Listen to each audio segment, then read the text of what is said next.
But now they that are younger than I have me in derision, whose fathers I would have disdained to have set with the dogs of my flock. Yea, whereto might the strength of their hands profit me, in whom old age was perished? For want and famine they were solitary, fleeing into the wilderness in former time, desolate and waste, who cut up mallows by the bushes, and juniper roots for their meat. They were driven forth from among men, they cried after them as after a thief. To dwell in the clefts of the valleys, in caves of the earth, and in the rocks. Among the bushes they brayed, under the nettles they were gathered together. They were children of fools, yea, children of base men. They were viler than the earth.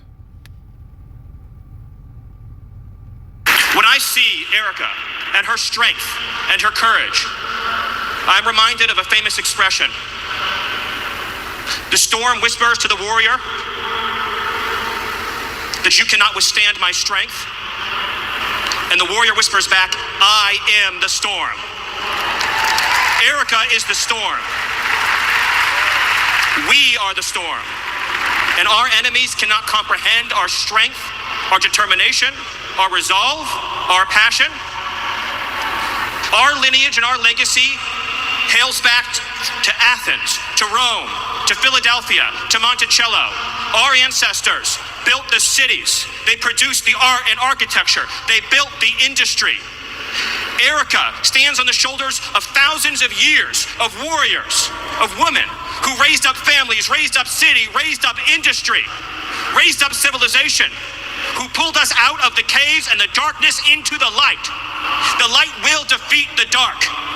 We will prevail over the forces of wickedness and evil. They cannot imagine what they have awakened. They cannot conceive of the army that they have arisen in all of us. Because we stand for what is good, what is virtuous, what is noble. And to those trying to incite violence against us, those trying to foment hatred against us, what do you have? You have nothing. You are nothing. You are wickedness, you are jealousy, you are envy, you are hatred. You are nothing. You can build nothing. You can produce nothing. You can create nothing. We are the ones who build. We are the ones who create. We are the ones who lift up humanity. You thought you could kill Charlie Kirk? You have made him immortal. You have immortalized Charlie Kirk. And now millions will carry on his legacy. And we will devote the rest of our lives to finishing the causes for which Charlie gave his last measure of devotion. You cannot defeat us. You cannot slow us. You cannot stop us. You cannot deter us. We will carry Charlie and Erica in our heart every single day and fight that much harder because of what you did to us. You have no idea the dragon you have awakened. You have no idea how determined we will be to save this civilization, to save the West, to save this republic. Because our children are strong, and our grandchildren will be strong, and our children's children's children will be strong. And what will you leave behind? Nothing, nothing. To our enemies, you have nothing to give, you have nothing to offer, you have nothing to share, but bitterness.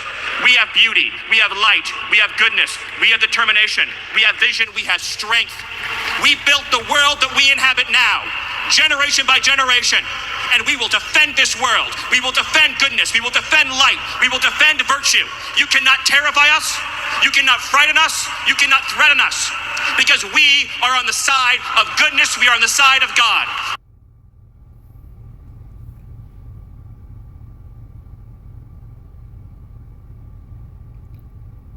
Barakatha Yahweh, Barakatha Yahweh Shai, Barakatha Yahweh, Barakatha Yahweh Shai, Barakatha Yahweh, Barakatha Yahweh Shai, Barakatha Yahweh, Bahashem Yahweh Shai Ba, Racha HaKodash, Kol Thapa Arath, Hawad Wahaloyam Ratwatham Yatla, Allah Hayanawa, Yahweh, Bahashem Yahweh Shai Ba, Racha HaKodash. And what I just said in the Lashon Kodash being the ancient Paleo-Hebrew or in other words, the true biblical Hebrew for holy tongue or language. And what I just said is all glory, honor, and praises abundantly and continuously to our power, Yahweh, the true name of our Father, who the world ignorantly and incorrectly calls God, and the name of his only begotten Son, our Savior, our Messiah, our Deliverer, Yahawashi, Hamashiach, who the world ignorantly and incorrectly calls Jesus Christ, in, or in other words, through the Holy Spirit. Double honors to the apostles and elders of Great Millstone. Much peace, love, and respect to the brothers teaching and pushing this truth out the four corners of the earth, to the hopeful elect, the 144,000 and the 1/3, as well as the rest of the elect scattered abroad amongst the heathen nations to the four corners of the earth, east, north, south, and west. To you I say, Shalom. This is your brother Ra'ib Tazadakwa coming back at you again, all through the spirit and power of Yahweh, Bahashem Yahawashi, with another lesson, all through the spirit and power of Yahweh, Bahashem Yahawashi. For as it is written, not by power nor by might, but by my spirit, saith Adonai, the Lord, Yahweh, in the name of Bahashem, in the name of Yahawashi. Yahweh Ratazah, Yahweh willing, it is going to be edifying and encouraging for you, Achim, brothers, and any Achwath, sisters, that may be listening and or watching. And the first thing I'm going to do is give the fair use disclaimer. Fair use is allowed under U.S. law for educational purposes, criticism, commentary, and the like. Fair use is allowed under U.S. law, and those are the reasons why we're using this clip tonight, not profiting from it in any way, shape, fashion, or form. Fair use is allowed. I'm going to give. I'm not sure why it's not giving me the. Let me see here. Usually it would. I don't see it. I want to pull up the information so I can give credit to the originator of the material, but I don't really see it. It's not there, like in the Slack for the flipping, trying to get it to come up, and I still don't see it. Yeah, I'm not sure why it's not showing up right now. Slack for the flipping again. I'm just going to close it and then go back to it. But I also want to point out that this is part 28 in this ongoing lesson series for God So Loved the World, but I'm probably going to give this one a completely different title because we're going to do something a little bit different because of where we are in breaking down Romans the 9th chapter and how that clip that I just played ties directly into what we're reading in Romans the 9th chapter.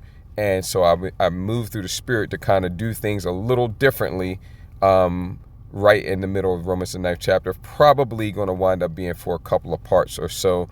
And it all ties into showing that salvation is only for Israel. All right. And this is part 27. We've been laying groundwork and foundational work. And I'm just going to give a quick rundown. I'm not really going to give the review that I typically do because we're doing things a little different with this part, and probably going to be a part, 2 or 3 parts. So I'm not going to give the typical full review that I typically do because that usually takes me like 20 minutes, 25 minutes. So I'm not going to do that because we're doing things a little different. But I am going to mention that we have dealt with what hell is, the truth concerning hell according to the scriptures. We've covered that as part of that's the first thing we started off with. The foundational work is going over and bringing out the truth concerning hell according to the scriptures. We brought out the truth concerning reincarnation, Matthew the 11th chapter, verses 13, 14, and 15. Easiest place to see reincarnation in the scriptures. And if you can't see it there, then you're probably not going to see it anywhere else. We dealt with the 3 Greek words that are all translated to the same English word world. Okay, you have aeon, which means an age or period of time. Oikomene, which means the whole planet and all the inhabitants upon the planet or on the planet. In other words, oikomene is talking about everybody on planet Earth, Israelites and non-Israelites alike. Doesn't matter, everybody. But that's not the word used in John 3:16. It is cosmos, which is a subset of the whole, which is arranged and ordered in a certain particular fashion. So it's not everybody. Okay, and that's the word that's used in John 3:16, and that's because it's the subset that is being referred to there of the whole referring to the whole population of people on the planet, the subset of that population of people on the planet is the nation of Israel, the Israelites. Okay. And then we went from there to what is salvation.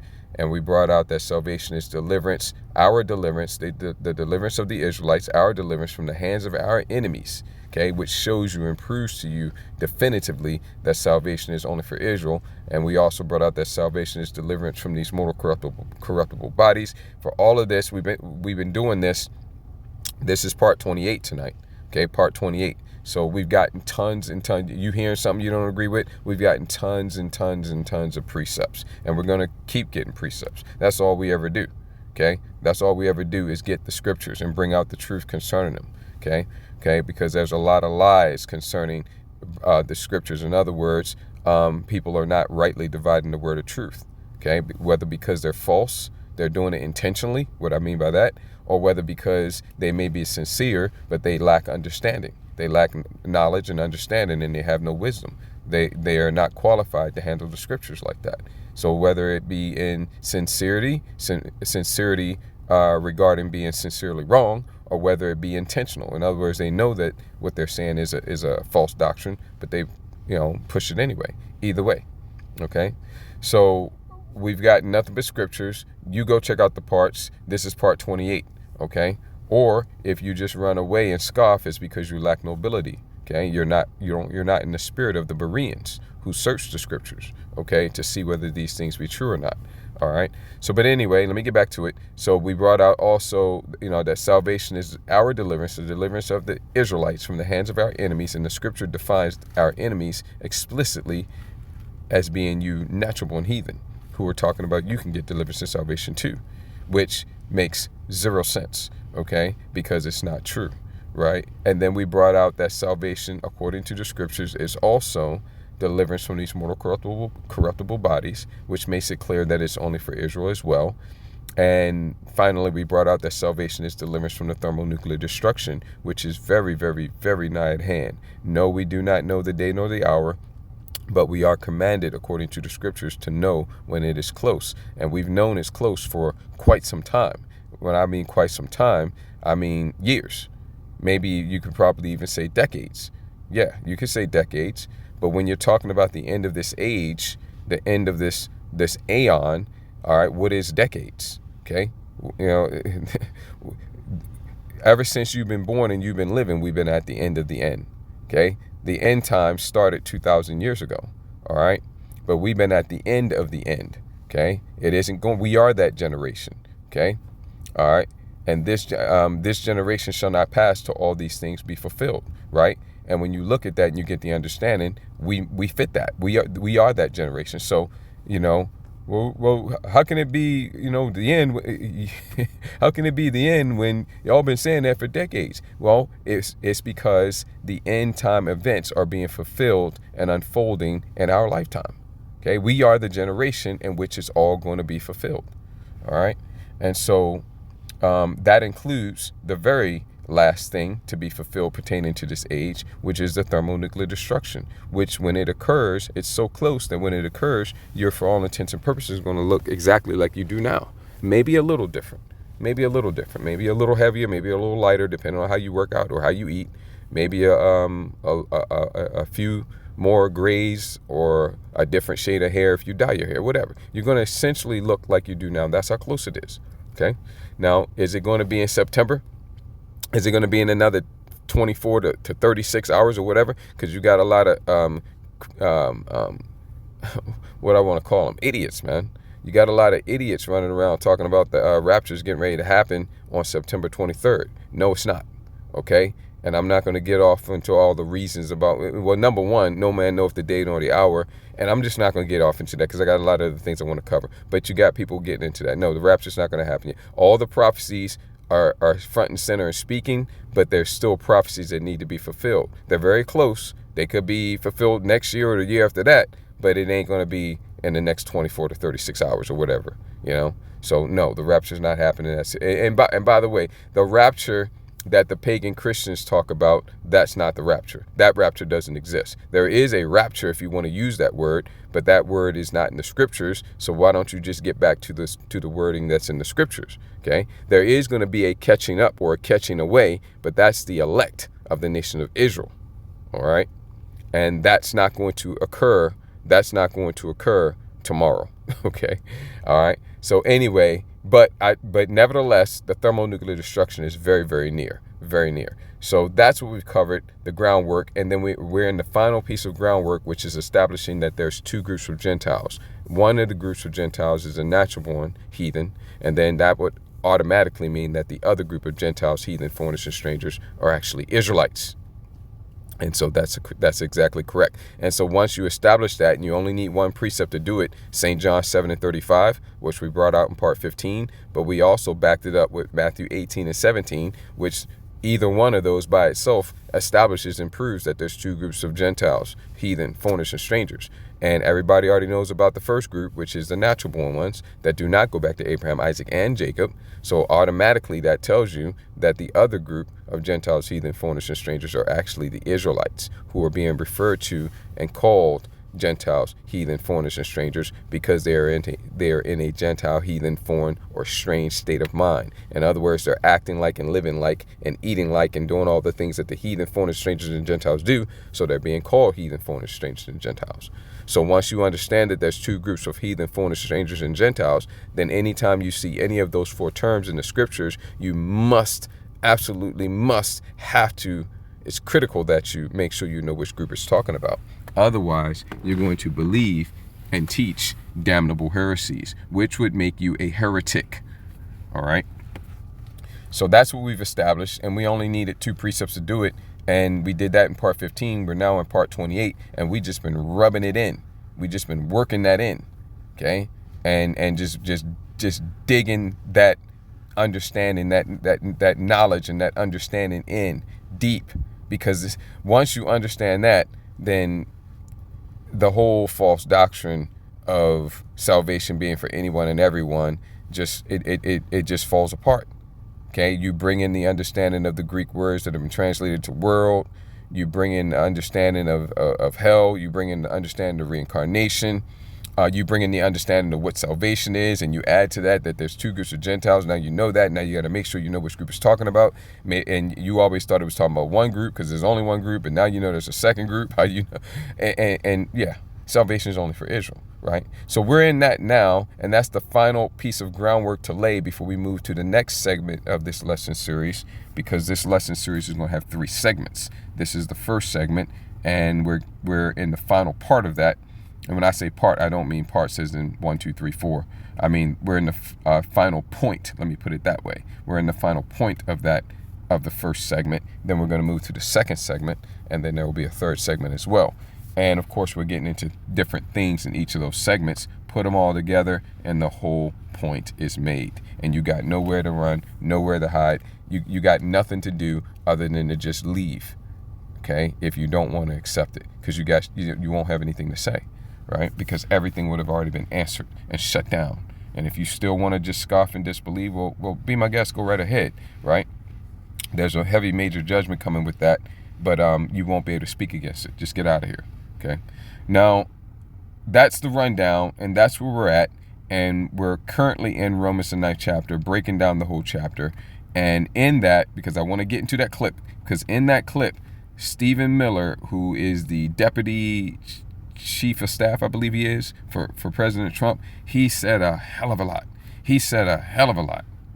He basically spilled the beans. He might as well just got up there and said, we are Esau, Edom, and we hear all you so-called blacks, Negroes, you so-called Latinos, Hispanics, you so-called Native Americans that are standing up on the street corners around this great country of America, Babylon the Great, condemning us, and calling us out and telling us what you're going to do to us in the kingdom of heaven and all that. We hear what you're saying, and it's us, and we're coming for you. He might as well just said that, because it was that clear.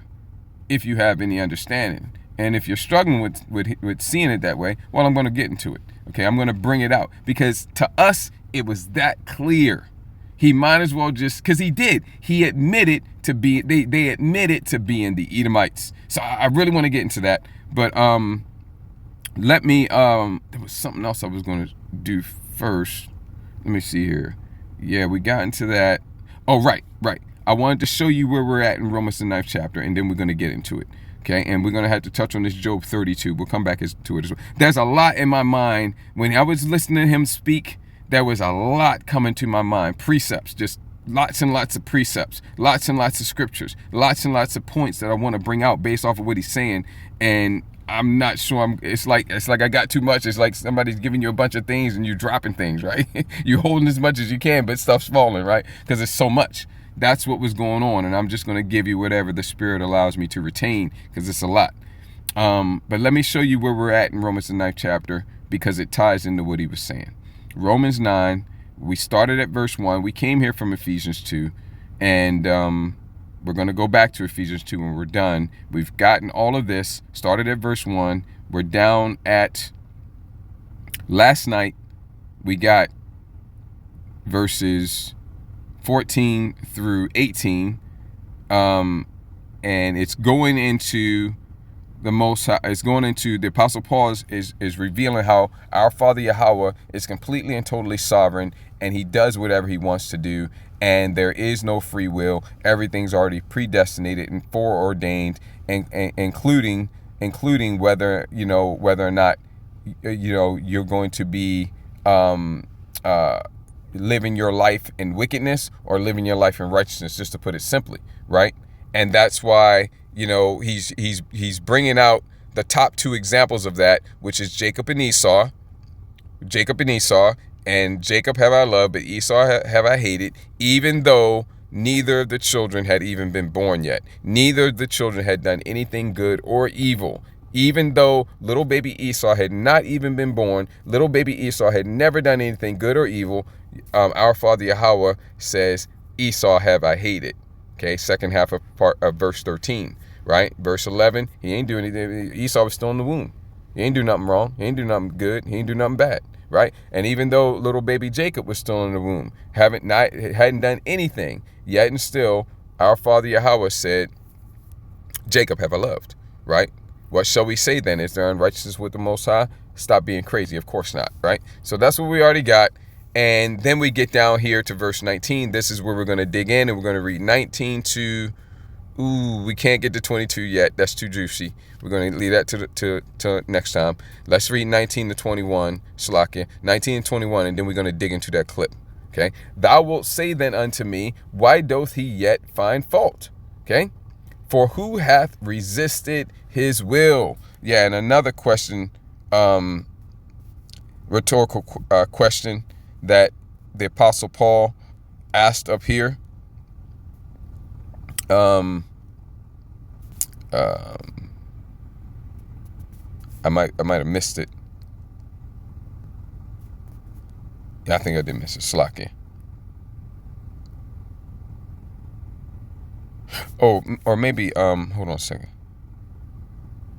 Oh, end of a long day, tired. Slaki. It's the verse I'm looking at right now, but I forgot that it's in the NLT. That's why I was looking for the other wording, and I wasn't seeing it. We just slide over to the NLT. There it is. Thou wilt say then unto me, why doth he yet find fault? Why does the Most High find fault with anybody? If what we just talked about, or in this case read, up in the preceding verses is the case, then why does the Most High blame anybody? Okay? For who hath resisted his will? Well, then you might say, why does the Most High blame people for not responding, for not doing the right thing? Haven't they simply done what he makes them do? And the answer to that, this is a rhetorical question. Okay? That's a rhetorical question. But the answer to that is yes, of course. That's the whole point that the Apostle Paul, that's not the whole point, but that's part of the point that the Apostle Paul is bringing out. Okay? But the Apostle Paul goes on to say, nay, but, O man, who art thou that replies against the Most High? In other words, who are you to be asking the Most High, or finding fault with the Most High? Okay. In other words, the question that you're asking is not the right thing to do. You shouldn't be questioning the Most High. Nay, but, O man, who are thou that repliest against the Most High? Okay. Yeah, you see over the NLT. No, don't say that. Who are you, a mere human being, to argue with the Most High or to question the Most High? Okay, or to contend or strive with the Most High. Who are you? Okay, so that's the Apostle Paul's point here. What do you do? Where do you get off asking these questions? Okay, who are you to be asking? Who are you to be questioning the Most High? Shall the thing formed say to him that formed it, why hast thou made me thus? Hath not the potter power over the clay of the same lump?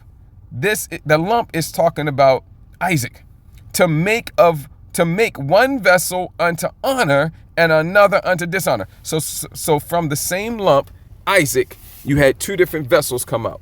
And you can even break that down into his seed. Okay? Because, he laid down with Rebekah, and Rebekah was pregnant. Okay? And in that one pregnancy, she had two babies or two vessels. Okay? So Isaac is the one lump, or even you can say the time that he impregnated Rebekah, that would be the one lump, and then from that you get two vessels, and one unto honor, Jacob, name later changed to Israel, and another unto dishonor, Esau, the forefather, the patriarch of the Edomites, right? And that's what this is. That's the main object here, okay? In this chapter, okay. Again, as it is written, Jacob have I loved, but Esau have I hated. Okay. Let's get a little bit more of this. Well, all we need is 22. And we're going to come back and break down this 22 again more in detail later. But just to continue the point here, all right? Have not the potter power over the clay of the same lump to make one vessel unto honor? Okay? The Israelites, Jacob. And another, remember, it's just Jacob, but Jacob is a whole nation. 2 nations are in thy womb, Genesis the 25th chapter. And 2 manner of people shall be separated from thy bowels. And one shall be stronger than the other. The Israelites are stronger than the Edomites. Okay? And that's spiritually. Tucker Carlson told you all this. Spiritually, mentally, emotionally. Okay? Now they blessed with the sword, and we don't have anything right now. Like he was saying, you are nothing. You have no. Well, we have this truth, and that's everything. Okay? If our Father Yahweh be for us, who can be against us? Okay? Who he's talking about? Who are you? Who are you? Okay?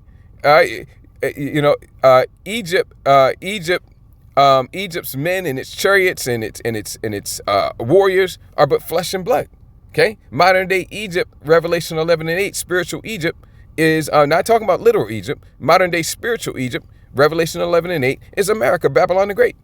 Okay, what if the Most High willing to show His wrath? So our Father, let me see here. No. I was just looking at the NLT. And the NLT is way the hell off on that. What if the Most High willing to show His wrath? I mean, the NLT, it has its benefits and its uses a lot of the times, but occasionally it falls on its face, and like it does here. What if the Most High willing to show His wrath? We'll stick with the KJV, which is superior. What if the Most High willing to show His wrath and to make His power known? This is a rhetorical question here, because it is indeed the case. This is exactly what the Heavenly Father was doing. The Most High wanted to show His wrath. He wanted to make His power known. And it already made the example of that up here with Pharaoh. Now, this is talking about ancient Egypt. Okay, and we covered this already. The Most High raised up the ancient Egyptians so that He can knock them down and make His name great in the earth. It tells you that right there in verse 17 verse 17, right? And so here is saying the same thing about the Edomites, which I already told you, modern day spiritual Egypt, again, Revelation 11:8, is America, Babylon the Great. So just like our Father Yahweh raised up ancient Egypt so that He can knock it down and make His name great in the earth, He's raised up modern day spiritual Egypt for the same reason. Only thing is, everything is on a much, much, much larger scale now. Much larger scale. But it's the same thing for all intents and purposes. You know, you got modern technology and, you know, it's a different landmass and these, but for all intents and purposes, it's the same thing. That's why Revelation 11:8, which says that great city, which city means a population of people, don't get limited to the way it's used in the English, because it didn't limit it like that. City is as big as its population is. That great city, make America what? Great again? Huh? Never gonna happen, right?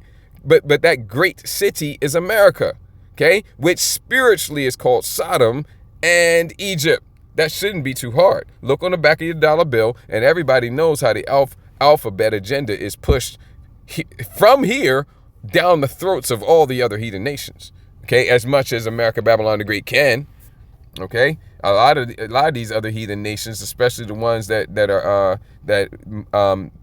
are predominantly Muslim, they push back, right? But you know, America has had a lot of great success cramming the alphabet agenda down other nations' throats. You know, not, you know, to varying degrees with some of the nations, but a lot of the nations had a great bit of success doing that.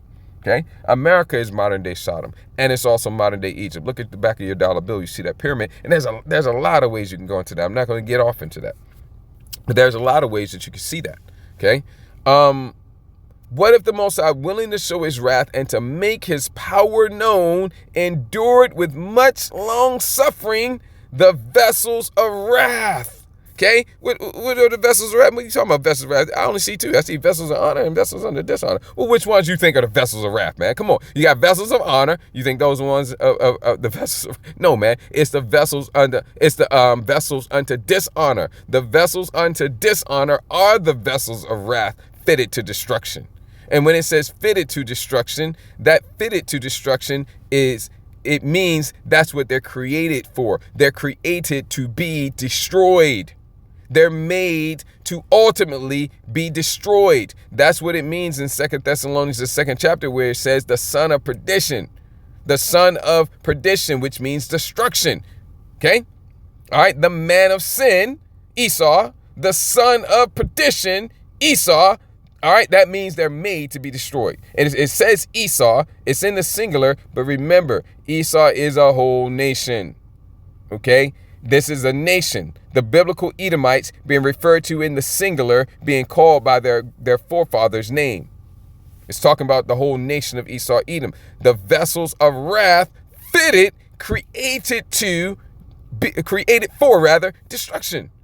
In the same way, now the NLT got that last part right, who are destined for destruction. Okay? They completely missed the point.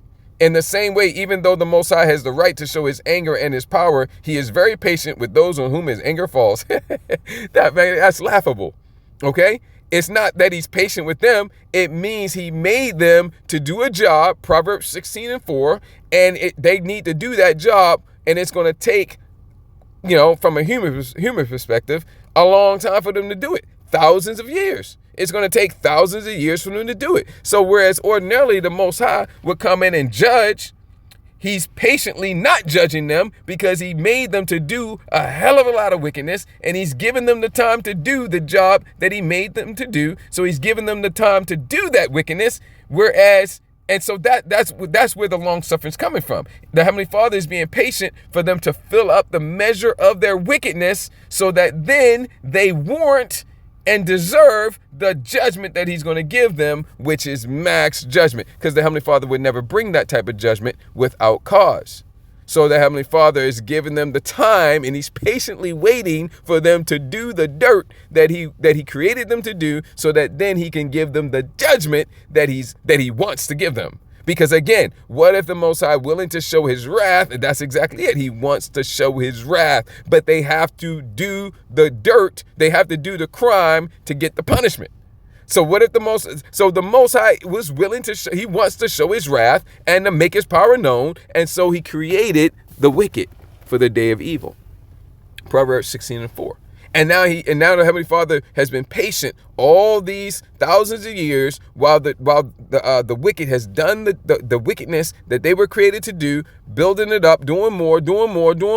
And now they're at the time where they're going to put a hell of an exclamation mark on their wickedness. They got to fulfill and fill up the measure of their wickedness, because they got another couple major jobs to do. bring Tazara Ya'iqab to its fullness, Jacob's trouble to its fullness, and push the hour of temptation, the charagma, the Revelation 13 verses 16 through 18 on this whole earth. And they are actively engaged in both of them. And when they get to the point where the Heavenly Father says, that's it, that's enough, then he's going to destroy them.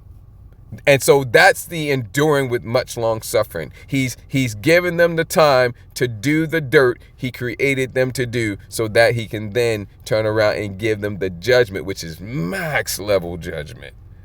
And max level judgment with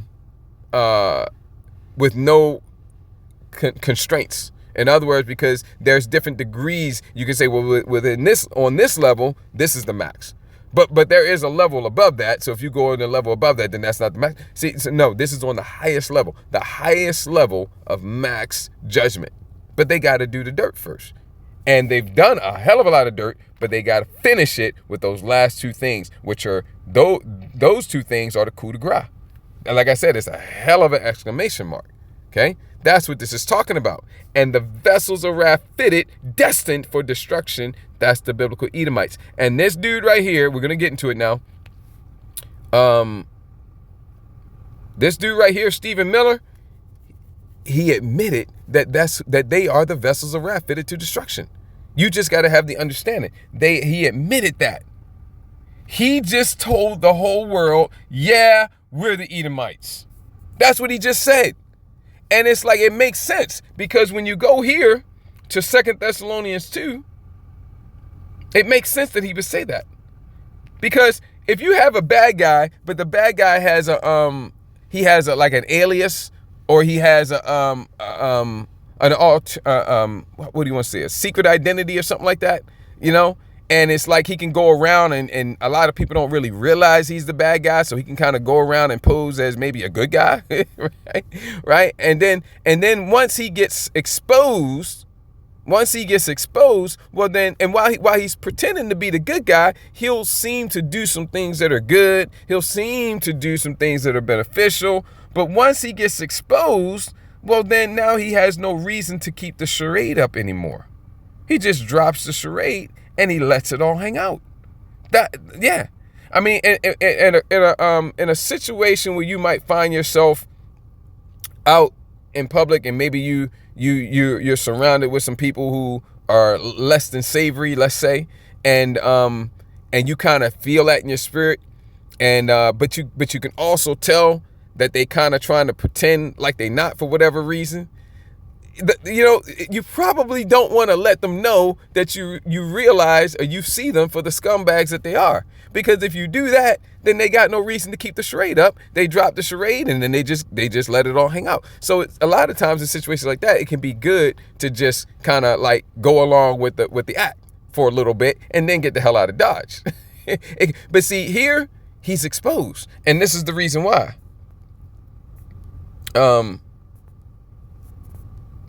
Verse 8, 2 Thessalonians 2:8, and then shall that wicked, I mean, you can capitalize it, right? But when they capitalize it, they try to tie this to the so-called Antichrist, right? Which there is no one man. It's really, there's levels to this as well. It's everyone who's against this truth, but really on the highest level, the highest category, it would be the biblical Edomites. That's who it's talking about, right? But really there's levels there too, because the elites of Esau Edom, they are the ones that really know what's going on. They are the ones that really know that their spiritual God, their spiritual power is Satan, the spiritual demon Satan.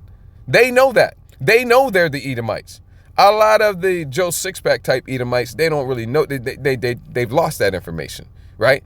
But a lot of them do really feel a connection with Satan. That's the reason why Satanism is popular here in America, Babylon the Great. I remember like 15 years ago when I was asleep in my slumber in Christianity, pagan Christianity, before I woke up to this truth, long before I woke up to this truth, I remember hearing somebody bring out some stats, and they was like, yeah, well, the fastest growing religion here in America, I always got to say Babylon the Great, man, even though I'm talking about 15 years ago. America, Babylon the Great, the fastest growing religion is Satanism.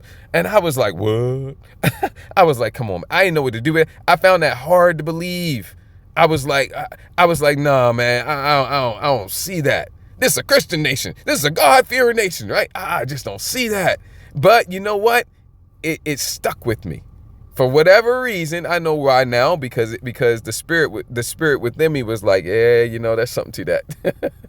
Right? I you know, on a conscious level, I was like, nah, I don't see it. How can that be? You know, we're founded on Judeo-biblical Christian principles, whatever, right? But it stuck with me. And I know why now, because now it makes sense. All right. In hindsight, it makes sense now, because this nation is run by the biblical Edomites, and the spiritual demon Satan is their God. Okay. And then so that wicked, the Edomites, be revealed, whom the Lord, Ha'adawan, Yahushai, shall consume with the spirit of his mouth. That's what's happening, because it is by the spirit of Yahushai, Hamashiach, through the Holy Spirit, that we expose this devil for who he is. That we expose the biblical Edomites for who they are, telling you that it's the so-called white man, generally speaking. They are the bloodline descendants of Esau. And we go and bring out a lot of evidence, a hell of a lot of evidence. The evidence is overwhelming. Biblical evidence, archaeological evidence, their own mouths telling you that. Okay, like Stephen Miller, the evidence is everywhere in all categories, and we've been doing it now for decades. So it's like, well, might as well drop the act and just come out and tell the whole world, yeah, we're Esau, Edom, and we about to come and get y'all. Because that's what he said. Okay? But guess what? Something's happening next. Yeah, that's going on now, whom the Lord shall consume with the spirit of his mouth. He's doing that through his men that are exposing Esau, Edom. We're doing it every day. Every day, all day. Can't stop, won't stop. And shall this is what next, though. This is what is next, though. And shall destroy with the brightness of his coming. When Yahushua Mashiach comes back, he's going to destroy him with the brightness of his coming. That's next. Okay? So let's listen to this guy and let's get the precepts, because, oh, one more thing. Because that ceremony is supposed to be a memorial service for Charlie Kirk. That's what he was speaking at. And he was just letting it all hang out. Well, there was something else because it's not just him. All these Edomites are letting it all hang out. They're all letting it hang out. This is all fake, phony, and scripted, man. You got President Trump here. And I saw the video of this. This is supposed to be Charlie Kirk's wife, right? His widow. And I remember I saw the video. She walks up on stage and she's all got her head in President Trump's chest, and President Trump he like points up to quote unquote God, right?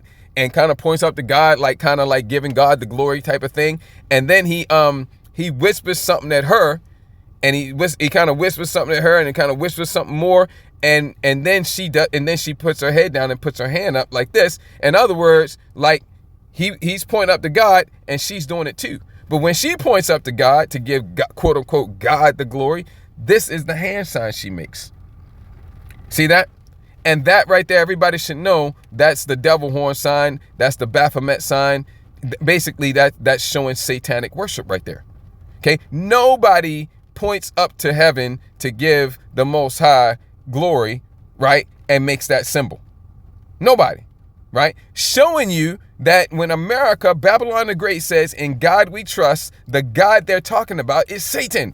And when she did it, right before she did that, President Trump, he had pointed up to quote unquote God. He pointed up to quote unquote God. Then he whispered down to her, and then she did it. So what I believe he did, and some of y'all that are good at lip reading, it might be a little hard to read it because, you know, he getting a little up there now. But some of you that's good at lip reading, you might be able to read his lips. I believe he told her, yep, it's time for you to go ahead and do that now. Go ahead and do it. And then she, right after he did it, he whispered something to her and kind of, you know, going now, and said something to her again. And she did that. She put her head down and she put up the devil horn sign. And when she did it, Trump kind of nodded his head in approval. Okay. They're letting it all hang out, man. These are the people of Satan. They are Satan here on this earth, and they serve the spiritual demon Satan. Okay, their God is Satan. Okay, we have to go to the 2 Thessalonians 2 one more time. Even is an equal sign in Old English, right? Okay, even is an equal sign for emphasis, in other words. And then shall that wicked, talking about the Edomites, be revealed, whom the Lord, Yahushai, shall consume with the spirit of his mouth. That's what's going on now. That's what's going on in this lesson. This lesson right now is Yahushai consuming this devil with the spirit of his mouth. because the spirit of the Lord is upon us to bring these lessons out and expose them. It's not of our own spirit. It's not of our own accord. So when it says whom the Lord shall consume with the spirit of his mouth, that's talking about the men of the Lord through the spirit and power of Yahweh Shemashah, exposing them, like, for example, this lesson you're listening to right here. And shall destroy with the brightness of his coming. That's next upon the return of Yahweh Shemashah. Even him, for emphasis, whose coming, that's the wicked, even him, the wicked, the Edomites, whose coming is after the working of Satan. Because the spiritual demon Satan is their God. He is their power source. That's where they get their power from, on the left-hand side, with all power and signs and lying wonders. See, this man will come to do the work of Satan with counterfeit power and signs and miracles. Counterfeit, they do have left-hand side spiritual power. Okay, as much as the Father allows. Okay, all right. They do have their enchantments and their divinations. All right, and their warlocks and whatnot. They do have that. So they really do some stuff. Okay, but it's counterfeit in the sense that it's not righteous. They present themselves as being righteous. They present themselves as being holy. You heard what Stephen Miller was saying. We're on the right side. We're on the side of God. We're the sons of light. See, that's that's the counterfeit right there. Okay, and signs and miracles. Let's get what this devil was saying and get some stuff here, because our testing showed that you could replace 4 older servers with one new super micro server. When I see, because we're not gonna be able to get it all tonight. We're gonna get some of it tonight and then some of it tomorrow. Let's let him talk, and we're gonna get this right, because he spills the beans. Stephen Miller here, as a representative of the biblical nation known as Esau Edom, is telling the whole world, yeah, we're Esau. Yes, we're the Edomites. And for all of you so-called blacks, Latinos, Hispanics, Native Americans, and Seminole Indians who are standing up and threatening us and telling us what you're going to do to us in the kingdom, and telling everybody that we Edomites, we about to come and get y'all. Y'all ain't, this is what he's saying to us. Y'all ain't shit. We everything. We the shit. Y'all ain't shit, and we about to come get y'all. That's what he's saying. Erica and her strength and her courage, I'm reminded of a famous expression. The storm. Look at the look of pride on his face. Okay, and Habakkuk 2:4 comes to mind. Obadiah comes to mind. The pride of thine heart hath deceived thee. Whispers to the warrior that you cannot withstand my strength. And the warrior whispers back, I am the storm. Erica is the storm. We are the storm. And our enemies cannot comprehend our strength. Ask yourself a question. This is a memorial service for Charlie Kirk, right? Who the hell is he talking about? I didn't really follow the story because it's all bullshit, but wasn't it like this one dude who's like a lone wolf type of deal? Who is he talking about? Nothing that he's saying fits the scenario as they have presented it. And the reason why is because the scenario as they have presented it that's not it. That's not it. This is all a pretense or pretext for them to do what it is that they want to do, which is come after the men of the Lord and shut down this truth, like the scripture says. Okay, in Revelation 11 chapter, the spirit of life entered into them, and they stood upon their feet. That's the men of the Lord. And when we stood upon our feet, okay, meaning we got busy doing what the Heavenly Father commanded us to do, which is preach His word through the spirit and power of Yahweh Shemashah, great fear fell upon them which saw them. It tells you, where is that? It says that. Entered into the gates of the nobles. Let me see. I'm a little fuzzy on where that is. Let me just search that real quick. Because while Joe Sixpack walks by us when we're out there on the highways and hedges and doesn't really pay a whole lot of attention to our videos, the nobles of Esau Edom, not that they're noble, but in other words, when you say noble, those that are in rulership of Esau Edom, the elites of Esau Edom, they pay very close attention to us because they know Okay? Y'all don't know, but they do know. And when the scripture says in Revelation 11 chapter, great fear fell upon them that saw them. See? And that's why they're getting ready to come after us. This is all in the scriptures, man. You just got to have the spiritual discernment to see it. All right? Let's see. I want to say it's in Revelation, but I'm a little fuzzy on it. This should bring it up. No. Nope. Let's see here. Try that. Okay, yeah, that was my other place I thought it might be. Isaiah 13:2. Lift ye up a banner upon the high mountain. The high mountain is a metaphor for the high kingdom, okay, which is the kingdom of Esau, Edom, the highest Gentile heathen kingdom on the earth right now, which is the Edomites, okay? The high kingdom, the high mountain, all right? And the high kingdom is Esau, Edom's kingdom, and the pinnacle of his kingdom is America, Babylon the Great. Exalt the voice unto them. Yeah, lift up your voice like a trumpet.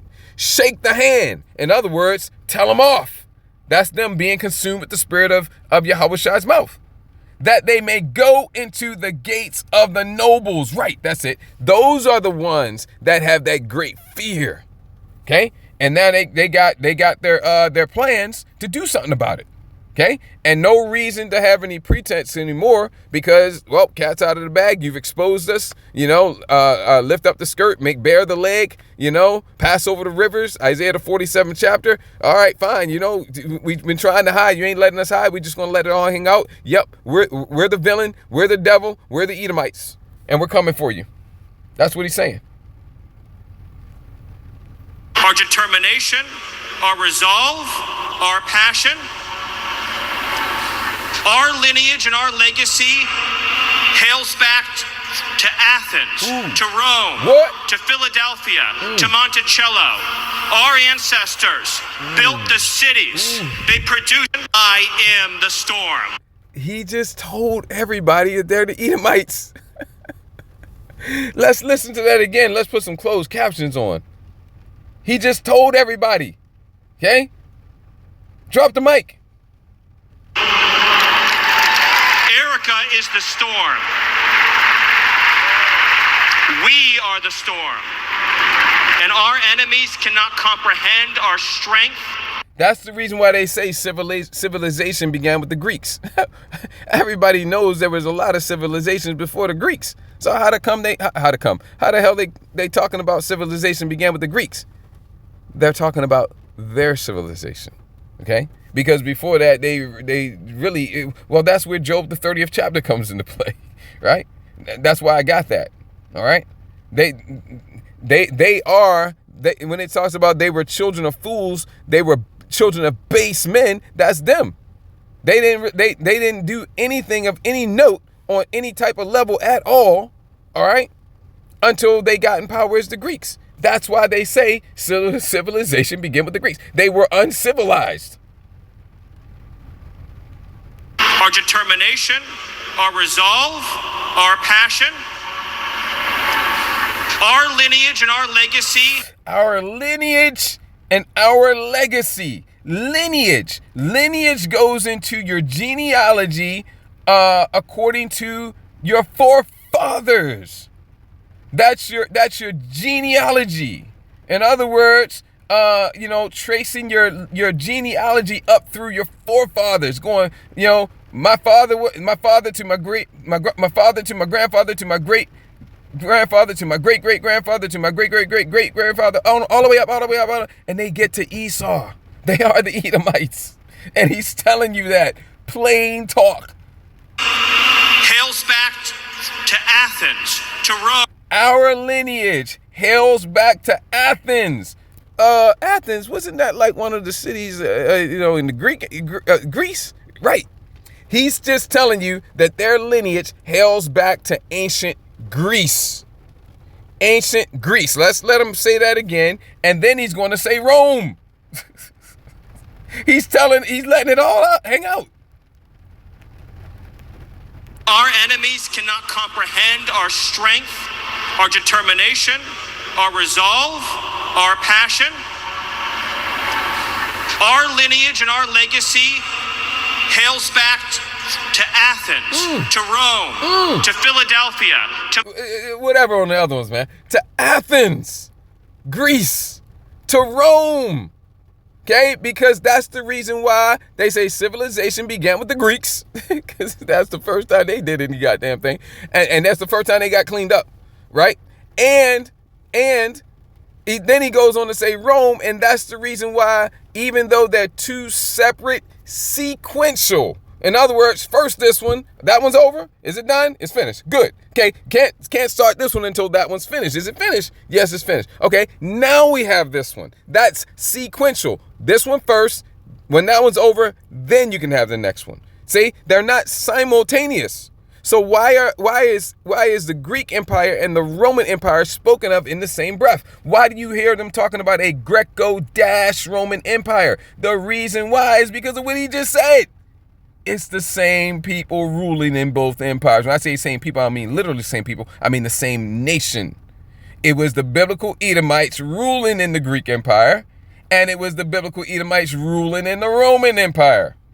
Let's prove again that it was the biblical Edomites ruling in the Greek Empire, because he just said our lineage goes back to Greece. He said Athens, but that's Athens, Greece. He just told you our lineage goes back to Athens, which is Greece, ancient Greece. He's telling everybody, man. He's telling the whole world, yes, we're the Edomites, damn it. That's what he's saying. Okay, we know here that this is the Greeks. This is the Greek Empire. This is the Greek captivity right here, right? All right, I'm going to make this quick. And it happened after that Alexander, that's Alexander the Great, who is an Edomite, who was an Edomite. You can trace his lineage all the way back to Esau, okay? But you don't believe me, that's okay, because the Bible's going to tell you they're the Edomites. And it happened after that Alexander, son of Philip the Macedonian, who came out of the land of Chetam, and that's because he was born in Macedon, right? But he wasn't a Macedonian. In other words, he wasn't of the original people of that land, okay? He was an Edomite, okay? The Edomites go all around, they take people down, and they stand up in their place. That's what they do, okay? Micah, what's that? Micah, let me get you a precept on that real quick. 2 and 1, I want to say.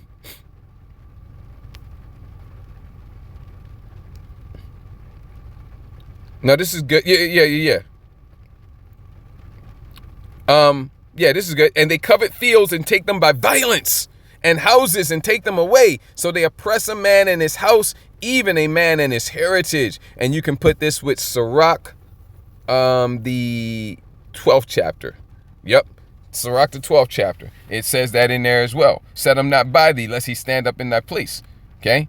So yeah, that's what they do. So that's the reason why he was referred to as Philip of Macedon. Not because he was the original people of that land. They are the Edomites.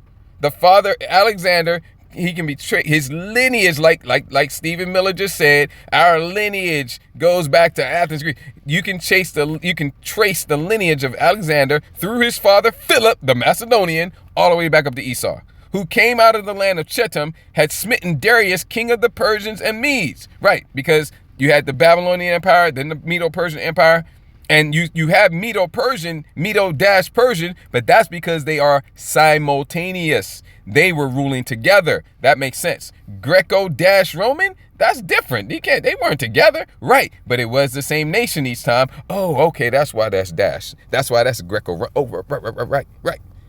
Had smitten Darius, king of the Persians and Medes. Right, because after the Medo-Persian Empire, the Greek Empire, which that's what's happening now. Or in other words, that's what we're reading about right now. That he reigned in his stead, the first over Greece. So this is the Greek captivity, our Greek captivity. This is where you can read about it, okay? And there's multiple places in the book of Maccabees, 1st and 2nd, where it tells you that these Greeks are actually the Edomites. And the first place I believe that it tells you that is here in 1st Maccabees 4:61. And you can read the line upon line, but this is talking about the Maccabees going against the Greeks and warring with them, okay? And they set there a garrison to keep it and fortified, is the Maccabees, right? And fortified Bethsura to preserve it, that the people might have a defense against the Greeks. Only thing is, let's call them who they truly are, because everybody knew. It was not a secret. Everybody knew that these Greeks were actually the nation of Esau, Edom, the Edomites, which here is Idumea. That would be the Greek way of saying Edom. And everybody knew it was Edom, Idumea. See? So when he says our lineage goes back to to Athens, Greece, he's saying we're the Edomites. That's what he's telling you. And so were the Romans. Strength, our determination, our resolve, our passion, our lineage and our legacy hails back to Athens, to Rome, to Philadelphia, to Monticello. Our ancestors built the cities. They produced the art and architecture. They built the cities. Right. This man is telling you everything you need to know that they are the goddamn devil. They are the biblical Edomites. Okay? Where is that? Is that Isaiah 14? Salakia, late at night. That's AM, by the way, so forgive me if my synapses are not firing as rapidly and crisply as they normally would. I'm just going to search for it because he just said it. We built these cities, right? Yeah, right? I think it's Isaiah the 14th chapter, but I'm not 100% sure. So let me just search for it.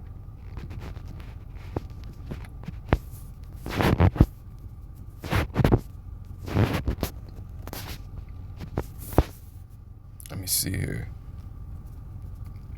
That should be enough. Let me see. Yep, I was right. Ooh, man. See, this is what they're getting ready to get. And we tell them that. And that's why he goes on, you're going to threaten us? You're going to distance us? We will not be intimidated. Well, look. Hey, man, this, hey, we preaching to you, thus saith Yahweh Shema Shah, like it or not, okay? You biblical Edomites, you are the vessels of wrath fitted to destruction, like it or not, okay? And yeah, you're going to do what prophecy says you're going to do. You're going to come after us, okay? And you're going to kill a hell of a lot of Israelites. But predominantly, it's going to be the ones that are not getting salvation and deliverance right now. It's the ones that our Father wants you to bring judgment on, right? And then there will be some of us that are martyrs. Our Father Yahweh is going to put the Spirit on us to endure that. But the majority of us, you ain't going to be able to get us. You ain't going to be able to touch us. Our Father Yahweh is going to lift up a standard. Okay, He's going to show that He's with us. Okay, for then they shall be known who are my chosen, for they shall be tried as the gold in the fire. Isaiah 14:21. This is all about Babylon, the king of Babylon, which is not talking about ancient Babylon. It's talking about modern day spiritual Babylon, which is America, Babylon the Great. And the king of Babylon the Great, America, is Esau, Edom, the Edomites. They're the top man here.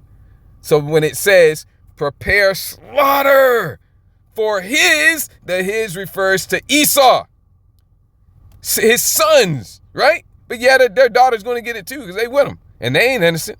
Prepare slaughter for his sons, for the iniquity of their fathers, that they do not rise, nor possess the land, and that's reincarnation, by the way, because they are their fathers, coming back in the reincarnation, nor fill the face of the world with cities, because that's what Esau does. Hey? Making sure I finish the verse. Yes, because he just told you that. He's telling you everything. And our legacy hails back to Athens, to Rome, to Philadelphia, to Monticello. Our ancestors built the cities. They produced the art and architecture. They built the industry. Yeah, he's taking a hell of a lot of credit, and they're extremely proud. Extremely proud. Let's get a precept on his pride. Let me hear that again. And our legacy hails back to Athens, to Rome, to Philadelphia, to Monticello. Our ancestors built the cities. They produced the art and architecture. They built the industry. Yeah, they produced the art and architecture, right? Because that art that they produced was the art that was used to what's the word I want to say? That's the art. That was the art that was used to execute iconoclasm or perform iconoclasm. Okay, that's Job 9:24. That's the Renaissance art. Renaissance art. Okay, that is, yeah. He's telling you everything. Erica stands our legacy, hails back to Athens, to Rome, to Philadelphia, to Monticello. Our ancestors built the cities. They produced the art and architecture. They built the industry. Erica stands on the shoulders of thousands. Yeah, that was something. That was a precept I was going to get you. Now I forgot. Let me see here. I forgot what the precept was. Salakia. Let's keep going. I'm getting a little bit more. Thousands of years of warrior to Monticello. Our ancestors built the cities. They produced the art and architecture. They built the industry. Oh, that's what it was. That's what it was. That's what. Yeah, because he's bragging on all this stuff. And a lot of what he's saying, he used us in slavery to do it. Okay, but yeah, that pride. Habakkuk 2 and 4. Behold, his soul which is lifted up is not upright in him, but the just shall live by his faith. Okay, who's the his? And when you get to the second part, who's that his? Okay, come on, man. First part, behold, his soul which is lifted up is not upright in him. The vessels of wrath fitted to destruction, the vessels of dishonor, Esau. But the just shall live by his faith, the vessels unto honor, Jacob, the Israelites. Yea, also because he, back to the vessels unto dishonor, Esau, transgressed by wine, his philosophies and his doctrines, all right, and his ideals. He is a proud man. This man is so proud, he's proud to be proud. He neither keepeth at home. Okay? What's his home? Well, really, his home is Mount Seir.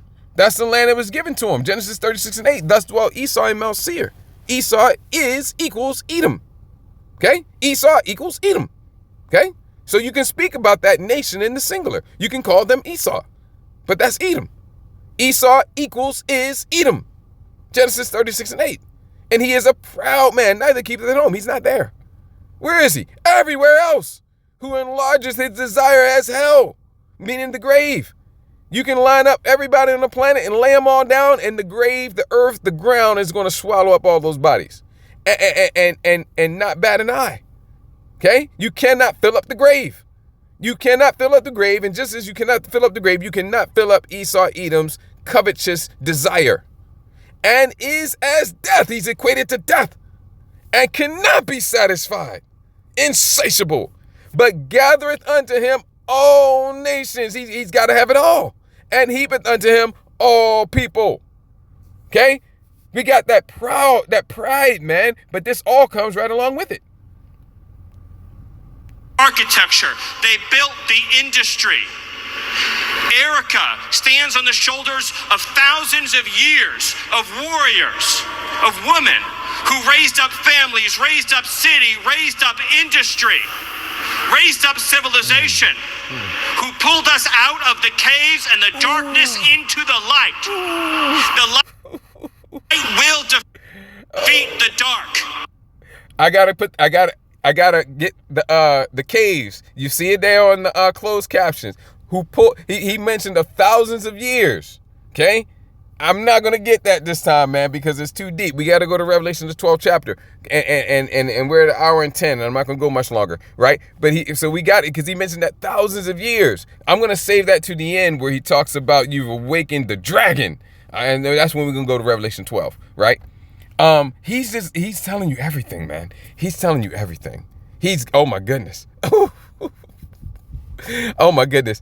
It pulled us out of the caves. What? Oh man, you can't see this? He's telling you they come from the caves. That's what he just told you. They come from the caves. Okay? We're going to get that Jeremiah 30. Not Jeremiah, that Job, the 30th chapter.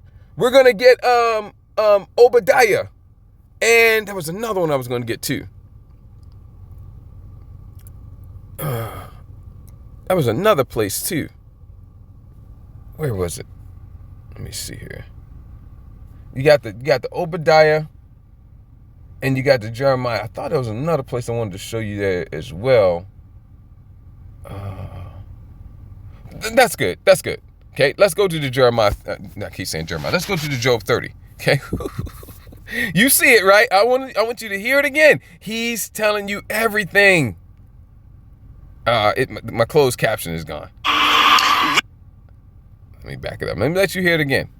Thousands of years. Who raised up families, raised up city, raised up industry, raised up civilization, who pulled us out of the caves and the darkness into the light. Who pulled us out of the caves and the darkness into the light. But it ain't the light that we talk about. It's the light that would be a metaphoric light that represents the dawn of day for them, which is a metaphor for them coming into good times, the times when they're on top. This is their day. This is our night. Okay, that's why in the kingdom of heaven, it speaks about neither will there be any more night. There's going to be day and night, but that's a metaphor for our kingdom is not going to end. Okay, if the sun sets on your kingdom, then your kingdom has come to an end, and now it's night. But then if you come into your kingdom again, then the sun rises on your kingdom, and when the sun's in the air, what do you have? You have light.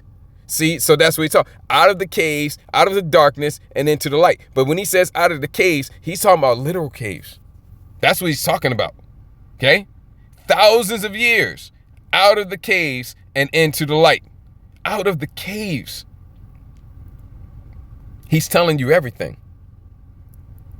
Job, the 30th chapter. I'm going to make this quick. Okay? But now they that are younger, meaning insignificant compared to me. Okay? Less significant. Inferior in significance. That's what it's talking about. Okay? Let me see if the blue letter will tell you that. But that is what it's talking about.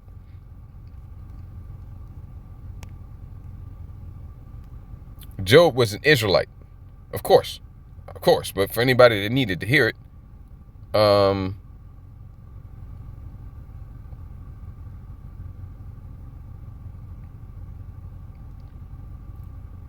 me see here. Too much for in comparisons. Let's see, is there a root word? Let's see what the root word says. No, I ain't really telling you anything. But that's what it's talking about. Okay? Less significant than I. All right? Whose fathers I would have disdained to have set with the dogs of my flock. Hey, these people, their fathers are so despicable, so disgusting, I wouldn't even put them with the dogs. And that's for concern for the dogs' well-beings. Okay? Whether they would eat the dogs or they would do lewd acts with the dogs. Yea, whereto might the strength of their hands profit me, in whom old age was perished. For want and famine they were solitary, fleeing into the wilderness in former time, desolate and waste. That's right, because that's why they say civilization began with the Greeks. That's why he said, who pulled us out of the caves and into the light. Okay? Because we were nothing, we had nothing, we were less than nothing. But then we came out of the caves and we made a name for ourselves up in here. Who cut up mallows by the bushes and juniper roots for their meat. Mallows and juniper roots are known for their antimicrobial properties. In other words, they're going to kill off viruses and fungi and bacteria and things like that. And they ate those things. The Most High put the Spirit on them to eat those things because they were living so filthy. And if they didn't eat those things, they wouldn't survive. But they had to survive because they had a job to do. And they really didn't get good and going on doing their job until they got in power as the Greeks. Coming out of the caves and whatnot. But look, that's going to be manifold now. because they also came out of the caves during what's called the Dark Ages. The Dark Ages, they were in the caves as well, but it was different. Okay, they weren't in Mount Seir. During that time, they were in the Caucasus Mountains, in the nation state of Georgia over there in Western Asia. They were in the Caucasus Mountains. And when they came down out of the Caucasus Mountains, that's why they were called Caucasians. And Caucasians means cave dwellers. And that's because they came down out of the Caucasus Mountains. That's why they're called Caucasians, which means cave dwellers. And most directly, that's the time he's talking about here, when he says this. Rome, to Philadelphia, to Monticello, our ancestors built the cities. They produced the art and architecture. They built the industry. Erica stands on the shoulders of thousands of years of warriors, of women who raised up families, raised up city, raised up industry, raised up civilization, who pulled us out of the caves and the darkness into the light. Yeah, and most likely he's referring directly to when they came out of the Caucasus Mountains and they kicked off the Renaissance, which means rebirth. And you should know that's talking about the rebirth of their rulership, because they ruled for the first time as the Greeks. That's why, again, they say civilization began with the Greeks. Their civilization did. Everybody else was civilized a long time ago, right? Okay, but their civilization began with the Greeks, right? And then transitioned to a rulership as the Romans, and then they went down. And instead of them being driven back to Mount Seir, they were driven up into the Caucasus Mountains, okay? Which would kind of be like their secondary home, right? And then they was up there for 1,000 years. This is Revelation, the 20th chapter. And then when they came down from the Caucasus Mountains, they were called Caucasians, and they kicked off the Renaissance. And they rebuilt their empire. And that's what he talks about later on, and that's in the Bible. I'll show it to you when we get to that point. Okay? I'll show it to you when we get to that point. That's why we're going to be in this like 2 parts, maybe even 3. Okay? Because he's saying a lot. It's so much in what he's saying. And he's admitting to it. He's telling it to you. You just need to have a little understanding to be able to follow what he's saying. Okay? And that's why I'm bringing it out to you. Okay, but to me and my brothers, we hear this loud and clear, and we know that all the things, the hostile things that he's saying, that's at us. Because it doesn't make sense that it's like, this doesn't fit what happened. Who's he talking to? Well, if you take and you put us, the prophets, in the crosshairs of what he's saying, well, now it fits. And if you frame them for who they are, the biblical Edomites, which he's telling you they are, and then you put us in the crosshairs of what he's saying, well, now that makes sense and that fits. Okay? And the reason why is because that's exactly what it is. Okay? And let's go to verse 5. They were driven forth from among men. They cried after them as after a thief. The thief cometh not but for to steal, to kill, and destroy. The thief cometh not but for to steal, kill, and destroy. What happens anywhere, anytime, this man right here, and when I say this man right here, I'm talking about the people that he represents, the Edomite. What happens anytime and anywhere these people show up anywhere on the planet? Okay? Stealing, killing, and destroying. Rape, robbing, and pillaging. These are the people that have colonized the whole world. Okay? This is the thief. Okay?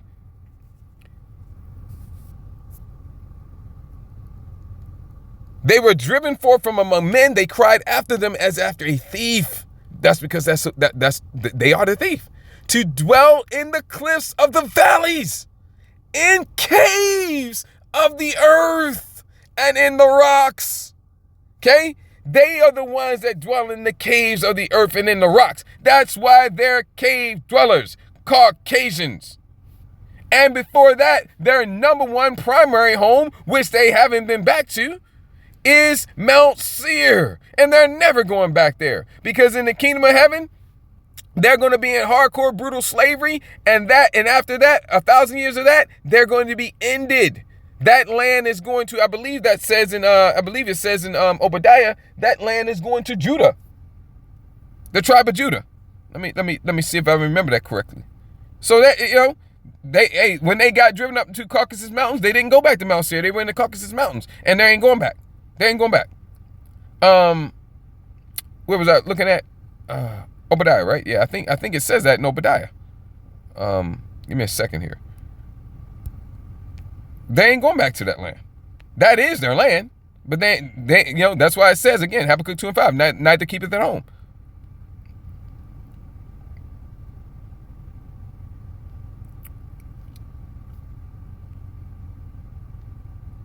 There it is. And they of the south shall possess the mount of Esau. All right. And they of the plain of the Philistines, so Slaki, so let me read that again, Slaki. And I was looking two different places. And they of the south shall possess the mount of Esau, and they of the plain, the Philistines, and they shall possess the fields of Ephraim, and the fields of Samaria, and Benjamin shall possess Gilead. Right? Basically, the tribe of Judah is going to swallow up the land of Esau, Edom. They're not going to, what need are they ever going to have for it again? Okay? They haven't been there all this time since they left. And in the kingdom of heaven, they're going to be in hardcore, brutal slavery. And they're not going to be shown any mercy. Right? That's why it says this over here. Okay? Again, before I show you that, before I show you what I'm ready to show you, let's go back over to the Job again. They were driven forth from among men. Okay? Straight up, man. No dogs allowed. Okay? That's what this is saying. They were driven forth from among men. They're not welcome.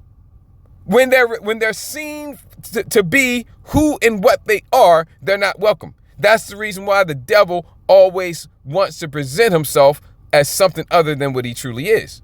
Because when he's seen for what he truly is, then they're not welcome. Okay? That's why we got to go to Psalm 64:8.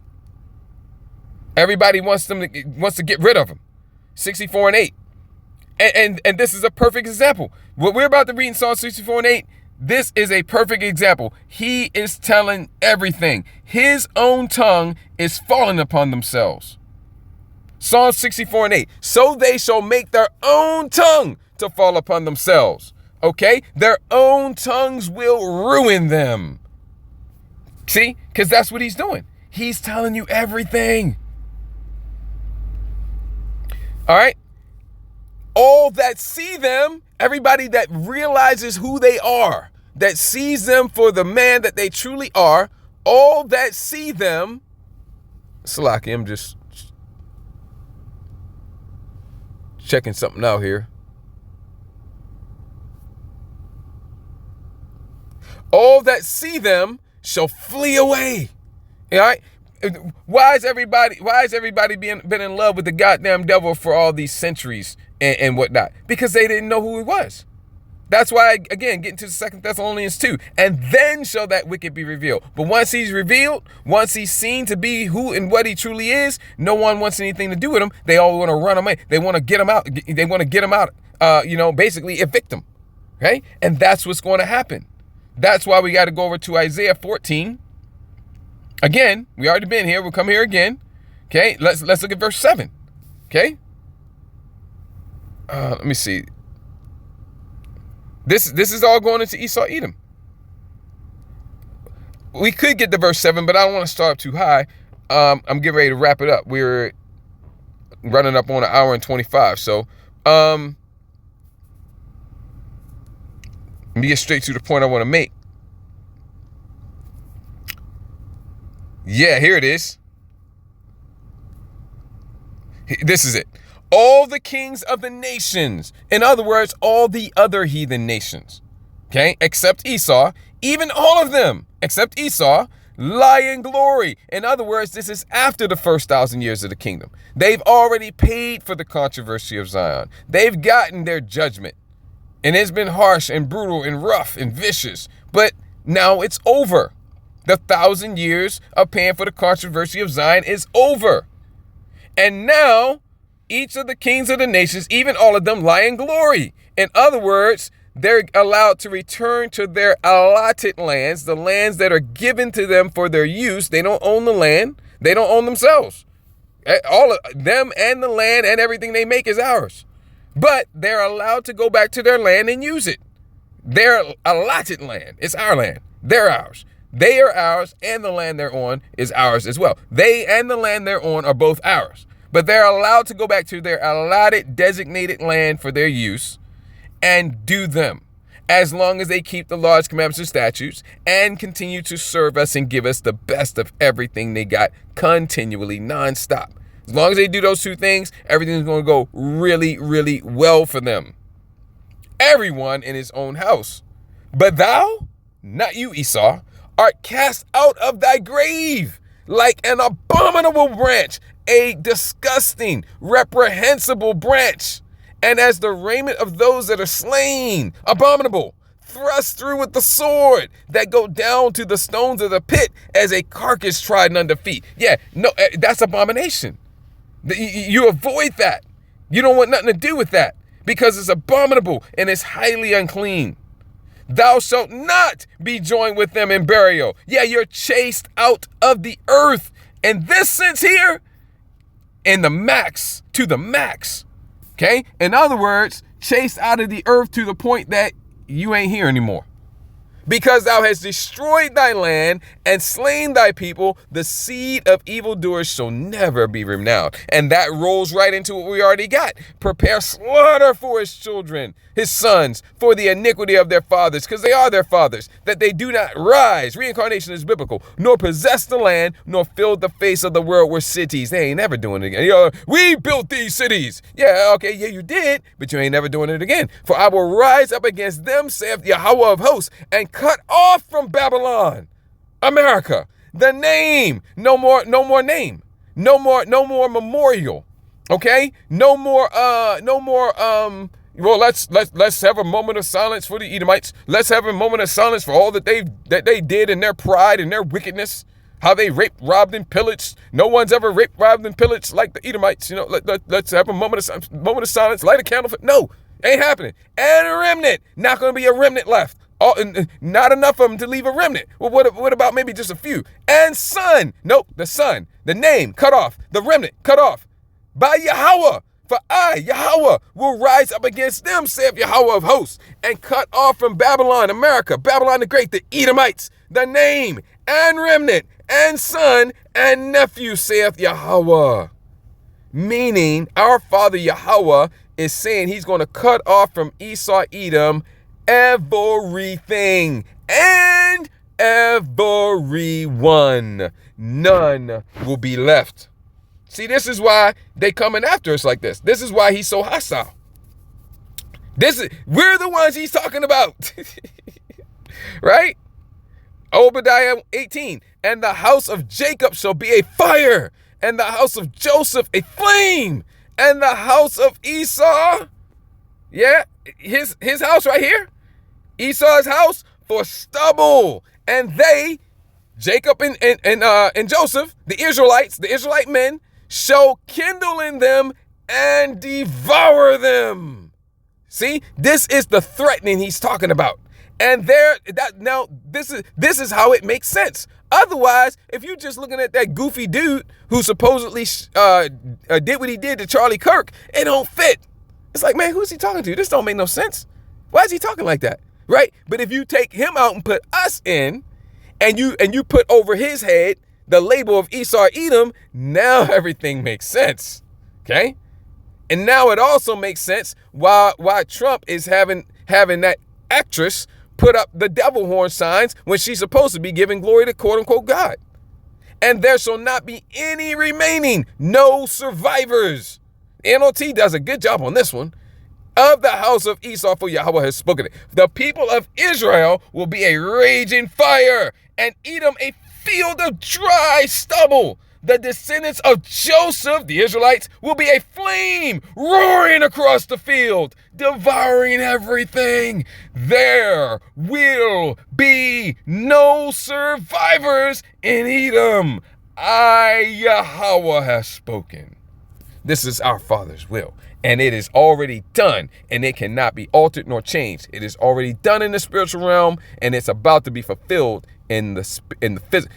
Let me make sure I said that right. It is already done in the spiritual realm, and it is about to be fulfilled here in time in this physical realm. Okay? Let me see. Are we going to wrap there? I think that. The light will defeat the dark. Right. The light will defeat the dark, but you got to make sure you know what light he's talking about, and you got to make sure you know what dark he's talking about. Because, see, the light that he's actually talking about is darkness. The light he's talking about is true darkness. He says the light's going to defeat the dark, but the light he's talking about is darkness. And the darkness he's talking about defeating, well, that's actually the true light. Everything's backwards. Isaiah 5:20, and we're going to close, man. We'll get some more next time. Okay? This is the world we live in. Wake up to the how did I can't remember the line that I need to watch The Matrix again. Welcome to the desert of the real. You know, welcome to the world of the real. Okay? Whoa! Great sorrow, misery, death, and destruction unto them that call evil good. That's what they're doing. And good evil. And he goes on to say they're good and we're evil. Right? Right? But their evil is the true good, and their good is the true evil. In other words, what they call evil, that's truly the good. And what they call good, that's truly the evil. Woe unto them that call evil good and good evil, that put darkness for light and light for darkness. That's what he just did. Let's hear that again. Who raised up families, raised up city, raised up industry, raised up civilization, who pulled us out of the caves and the darkness into the light. The light will defeat the dark. We will prevail over the light will defeat the dark. And you gotta stay with him. He's moving and he's shifting. Okay? He's talking in a certain context and in a certain metaphor, and he switches. Right? Because when it's out of the caves and into the light, that's talking about them coming out of obscurity and into a place of prominence in the world. But then he says the light will defeat the darkness. The light that he's talking about is darkness. And the darkness he's talking about defeating, that is the true light. And that takes us to Isaiah again, 5:20.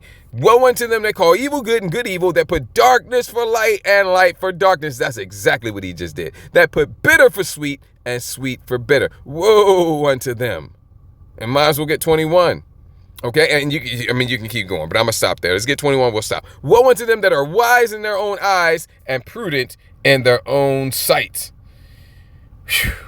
He said a lot. He's just telling you everything. All right, and so we still got a lot to get. And then when we get to the end, we got to go into Revelation 12th chapter, because he refers to themselves, he refers to him and his people as the dragon, and they are. They are. He's telling you everything. You just need to have understanding, okay, and be able to discern what this devil is saying. Okay, we are at the end. And we are coming into some very, very serious and perilous, and it is already, and it's just growing. It's just going to go to a whole nother level. Really, it's going to go to the max.